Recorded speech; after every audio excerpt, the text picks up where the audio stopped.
इस टॉपिक को हम लोग थोड़ा बाद में डिस्कस करेंगे। इसको बाद में बेहतर तरीके से मैं बताऊंगा। पाचन के सारे एक एक चैप्टर करके बेहतर तरीके से मैं बताऊंगा। फिलहाल अभी चाइना जिस प्रकार से तैयारी कर रहा है भारत से युद्ध के लिए, या ताइवान पर जिस प्रकार से अपना दबाव बना रहा है, तो इसमें क्या है देखिए, मैं आपको ब्लड वाले चैप्टर में बताया था कि आरएनए और डीएनए कैसे बनाया जाता है। आरएनए जो है वो सिंगल होता है, जिसमें इस प्रकार से होता है, और डीएनए जो होता है इसी को अगर आप डबल कर देंगे तो ये डीएनए हो जाएगा। ठीक है,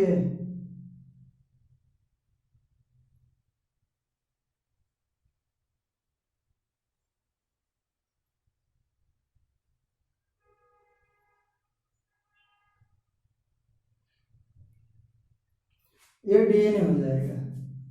आरएनए जो होता है वो इस प्रकार से होता है, और डीएनए जो होता है वो इस प्रकार से होता है। इसका इलाज है, उसका नहीं है। कोरोना यही है, मैं पहले ब्लड के चैप्टर में बता दिया था आपको। अभी देखिए, जो भारत एक परमाणु संपन्न देश है। चाइना को पता है कि भारत एक बहुत बहुत अच्छा, मतलब बहुत बेहतर परमाणु संपन्न देश है। जापान पे दो दो बार परमाणु हमला हुआ है, और उसको पता है कि अगर सीधी दुश्मनी हम परमाणु संपन्न देश से सीधी दुश्मनी हम लेते हैं और उसके ऊपर आक्रमण करते हैं, हमला करते हैं, तो भी हमारे ऊपर करेगा, और अपने बचाव में वो क्या करेगा, परमाणु बम चला देगा। और परमाणु बम क्या करता है, परमाणु बम जहां पे गिरेगा वहां 3 लाख वर्ष तक वो डीएनए को मारने का काम करता है। जैसे इसको थोड़ा अच्छे से समझते हैं हम। डीएनए में ये जो है ना, ये एक समझ लीजिए, ये जो ऐसे ऐसे बनाए हो ना, ये समझ लीजिए ये क्या करता है, एक ना नाक का निर्माण करता है। कोई आंख का, कोई इस आंख का, कोई आईब्रो का, कोई होठ का, कोई दांत का, कोई जीभ का, कोई गले का, कोई कान का, कोई हाथ का, कोई पैर का। मतलब ये जो है ना, ये पूरा किसी न किसी अंग का निर्माण करता है। और जब परमाणु हमला होता है तो परमाणु हमले में क्या होता है, इसमें से कोई एक दो मर गया, समझ लीजिए कान बनाने वाला एक मर गया, तो इसमें क्या होगा, आदमी अगर पैदा होगा ना एक ही कान से पैदा होगा। किसी का पता चलेगा दोनों कान ही गायब है, किसी का पता है नाक ही गायब है, किसी का एक आंख ही गायब हो जाएगा। तो मतलब ना किसी का नाक ही नहीं रहेगा, किसी का कुछ, मतलब इस टाइप से होगा। और चाइना जो है वो डीएनए और आरएनए पे बहुत बेहतर काम कर रहा है। डीएनए और आरएनए, आरएनए जो वायरस है, कोरोना लीक हो गया, ये उसके ना एक लैब में बहुत बेहतर तरीके से तैयार किया गया था। और वो ना अपने लिए परमाणु हमले से बचने के लिए, कि क्योंकि परमाणु हमला होगा तो हमको इस प्रकार से झेलना पड़ेगा, ये सारी चीजें हो जाएंगी। जैसे पेड़ों पौधों पे भी इसका असर पड़ता है। जैसे समझिए केले का पेड़ है, तो केले के पेड़ पर भी उसका असर पड़ेगा। पता चला पेड़ हो गया, उसका पत्ते नहीं रहेगा, कभी नीचे से पूरा पत्ता दे देगा, कभी केला फल नहीं देगा, कभी फल दे दिया तो उसमें अंदर केला नहीं है, पूरा छिलके रह जाएगा। मतलब कई सारी चीजें हैं जो डैमेज हो जाती हैं परमाणु बम के गिरने से। और परमाणु इस पे ना ये डीएनए और आरएनए पे बहुत बेहतर तरीके से चाइना काम कर रहा है कि अगर परमाणु हमला हो हमारे देश पर तो हम उसको कैसे बहुत बेहतर तरीके से ठीक करें। अभी वो सफल नहीं हो पाया है, मुझे लगता है ऐसा कि वो सक्सेस नहीं पाया है इसमें। और अभी उसका ना जिस प्रकार से रवैया दिख रहा है, वो तो पहले से भी बहुत लोगों को पता है कि चाइना का क्या रवैया रहा है अलग अलग देशों के साथ। चाइना चाइना डरता है उससे। चाइना अभी जो बाइडन सीधा बोल दिए थे अफगानिस्तान से, जब जो बाइडन गए तो बोले कि हमको खतरा है चाइना से और रूस से। अगर भारत से युद्ध होता है चाइना से और भारत से, तो इसमें रूस किधर से जाएगा ये तो कहा नहीं जा सकता है। अमेरिका तो पूरा ऐसा लग रहा है कि अमेरिका भारत की तरफ से आ जाएगा युद्ध करने के लिए। ताइवान भी भारत की तरफ से खड़े रहेगा, और भी कुछ देश हैं जो भारत की तरफ से खड़ा हो जाएंगे। अब इसमें क्या होगा, इसमें कुछ जो अपने भारत में दलालों की कमी नहीं है, गद्दारों की कमी नहीं है। गद्दार और दलाल ये दोनों भी हमारे भारत में भरपूर मात्रा में पाए जाते हैं, क्योंकि ये गद्दार और ये दलाल नहीं होते तो हमारा भारत मुगलों का गुलाम नहीं हुआ होता, अंग्रेजों का गुलाम नहीं हुआ होता। इनका देन है कि भारत सोने की चिड़िया से एक कोयला के लिए आज तरस रहा है। जो भारत सोने का चिड़िया हुआ करता था आज कोयले के लिए तरस रहा है कि कोयला मिले कि हम बिजली बेहतर से बेहतर तरीके से प्रदान कर सके अपने भारत में। इसमें आप कुछ जो आशंकाएं हैं वो शंकाएं मैं बता रहा हूँ। जैसे इसमें ना चाइना के समर्थन में भी बहुत सारे ऐसे गद्दार हैं, ऐसे बहुत सारे लोग हैं जो सोशल मीडिया के माध्यम से ना इस प्रकार से आजकल व्हाट्सएप और फेसबुक के माध्यम से ग्रुप वगैरह बना करके और लोगों को ऐसे मोटिवेट किया जा रहा है जिसमें चाइना को बेहतर दिखा दिया जाता है। चाइना की तरफ कुछ लोगों का झुकाव हो जाता है, कुछ लोग पहले ही डर गए चाइना से। कुछ लोगों का झुकाव हो जाता है पाकिस्तान की तरफ से, जो पाकिस्तान प्रस्ती लोग हैं। पाक प्रस्ती लोगों का अलग ही ग्रुप है, वो अलग ही, वो लोग चाहते हैं कि हम पाकिस्तान से, अरे भाई तुम पहले पाकिस्तान में क्यों नहीं चले गए।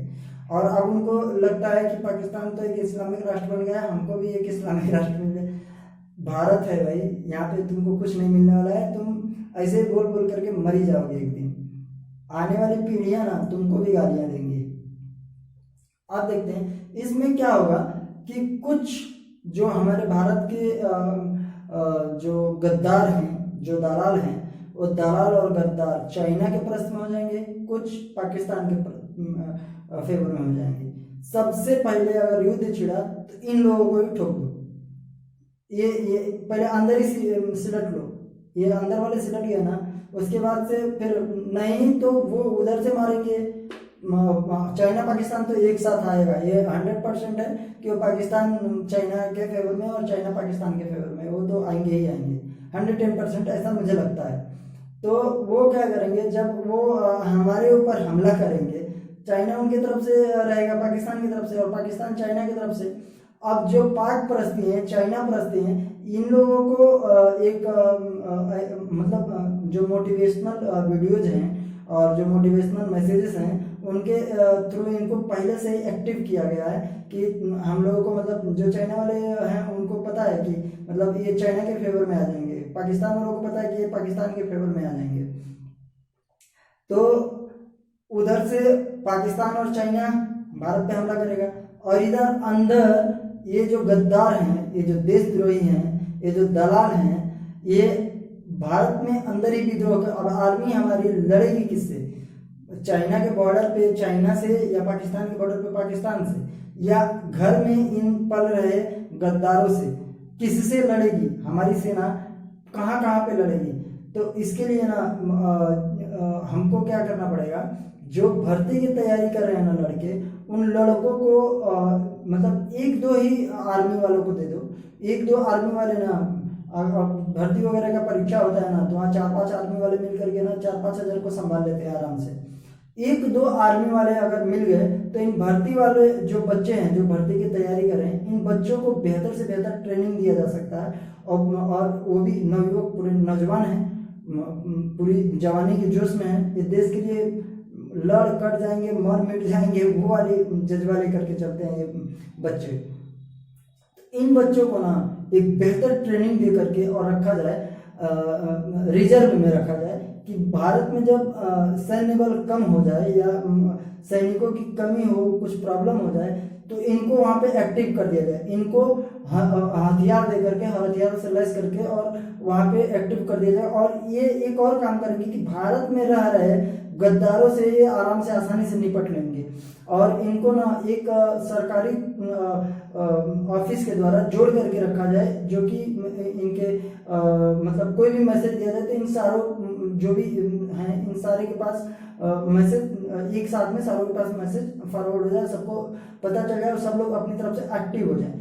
एक खुद का अपना खाना खा करके, अपने घर से खाना खा करके और देश के लिए लड़ने के लिए जाएंगे, मुझे पता है, क्योंकि मैं जिन लड़कों को देखा हूँ आर्मी की तैयारी करते हुए, जितना मेहनत वो करते हैं, 4 बजे भोर में उठ करके और सुबह में 4 बजे उठ करके और दौड़ने जाना और कसरत करना, फिर पढ़ाई करना और भर्ती के लिए मतलब अपना जो जी जान लगा देते हैं, इन बच्चों को आप एक बेहतर ट्रेनिंग दे करके और रिजर्व में रख दीजिए कि ये ना जब जरूरत पड़ेगी तब इनको बुलाइए।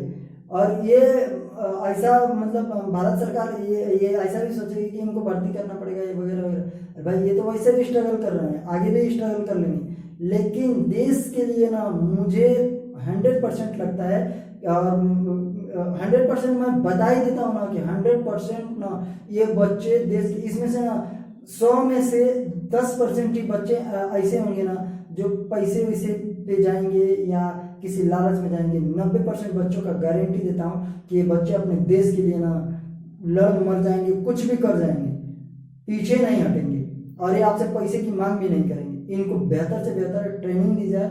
और घर में भी अगर युद्ध हो गया हमारे भारत में, गृह युद्ध छिड़ गया अगर, उस युद्ध के साथ में ये गृह युद्ध छेड़ दिए, तो अपने घर में निपटने के लिए ये जो रिजर्व अपने सैनिक है ना, नौजवान, ये तो मतलब पूछो ही मत, इनके ऊपर कोई जिम्मेदारी कोई टेंशन नहीं होता है, मारो मरो वाले होते हैं।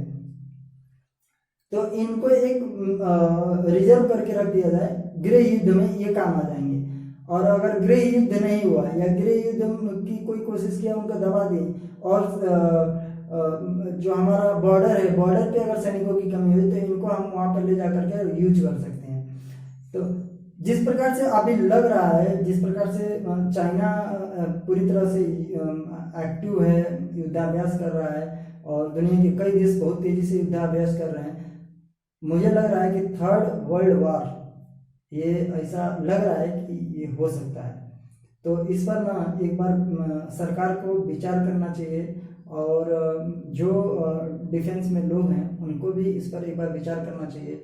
और जो लड़के तैयारी कर रहे हैं भर्ती की, उन लड़कों को भी मैं कहना चाहूँगा कि एक बार अपने आप को अपने देश की सुरक्षा के लिए इतना बेहतर तैयार करो, इतना बेहतर तैयार करो कि वो मतलब ना उनको उनसे ट्रेनिंग लेने की ज़रूरत ना पड़े आपको, कि मुझे उनसे ट्रेनिंग लेना है, ऐसी ज़रूरत भी ना पड़े आपको। आप अपने आप को फिजिकली इतना स्ट्रांग कर लो ना कि वो अगर बॉर्डर पे 3-4 ये बिटकी बिटकी के तो होते हैं, ये बिचकी बिचकी आंखें होती हैं सालों की, तो उनको ना 2-3 चाइनीजों को तो एक साथ में निपटा सकता है हमारे भारत का। एक अगर बढ़िया चला गया ना, वो 2-4 चाइनी को तो ऐसे ही निपटा देगा। बहुत ताकत होता है इन बच्चों के पास, जो भर्ती की तैयारी कर रहे हैं ना, इन बच्चों के पास बहुत ताकत होता है।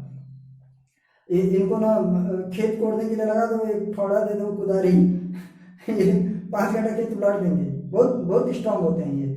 इस पर ना सरकार से मैं विनती करूंगा, और डिफेंस के लोगों से भी विनती करूंगा, और नेताजी लोगों से खास करके विनती करूंगा कि इस पर विचार किया जाए, और बच्चों को ना इसलिए तैयार किया जाए कि भविष्य में अगर, क्योंकि सैनिक जो है ना, एक तरफ चाइना के पास 21 लाख 24 लाख के आसपास सैनिक है, हमारे पास में 14 लाख, तो उसको ना थोड़ा जो हमारी रिजर्व रही, चाइना भी ऐसे क्या चुप बैठा हुआ है? आपको लगता है कि 21 लाख आर्मी लेके बैठा है, 24 लाख 30 लाख आर्मी लेके बैठा है? नहीं, वो भी अपने लिए तैयार किया होगा। अगर कोई आप ना एक पहले के ज़माने में डकैतियाँ होती थी या चोरी होती थी, अभी तो नहीं हो रहा है, वो लोग ना, उन लोगों को पता था कि हम डकैती करने जा रहे हैं, वहाँ पे 25-50 आदमी आ जाएंगे, हम लोग तो 10-20 आदमी, किस प्रकार से किसको मारने का है, कैसे पीटने का है, उनको बहुत अच्छा अनुभव था।